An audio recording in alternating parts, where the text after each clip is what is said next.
Today my topic is about the nutraceuticals. What is the nutraceuticals? Is history and classification of nutraceuticals. The history of nutraceuticals are just a few civilizations that have used as food as medicines. The modern nutraceutical market began to develop in Japan during the 1980s. They used the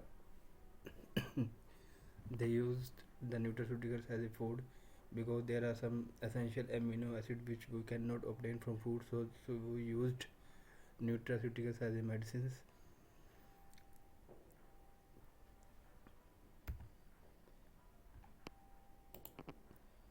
In this, the definition of nutraceuticals are defined as the food or part of food or nutrients that provide health benefit to the prevention and treatment of disease. The business states that it uses the term nutraceutical for anything that is consumed primarily or practically for health reasons. And based on the definition, a food would be a kind of nutraceuticals. The nutraceutical would was coined from nutrition and pharmaceuticals in 1980 by Stephen.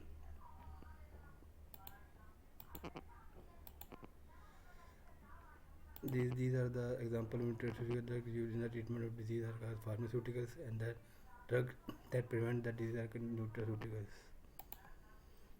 The classification of nutraceuticals are that based on their potential. That the potential nutraceuticals are one which has the promising approach towards the particular health or medicine benefit, or established nutraceuticals are those which can be used after sufficient clinical data to demonstrate such a benefit. And the plants based nutraceuticals are tomato, garlic, algae, fruits and extracts. Animals are shark liver, cod liver. Minerals calcium, magnesium, phosphorus, and microorganisms are bifidobacterium, lactobacilli.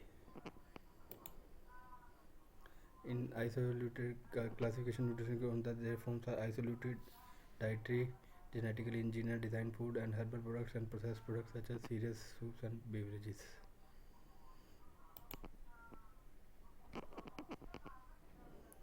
While in classification, nutrition based on supplements are dietary supplements that are probiotics, prebiotics, antioxidants, enzymes, herbal or botanical products, nutrients, vitamins, minerals and amino acids, fatty acids, etc. So these are the nutricals and their classification. Thank you.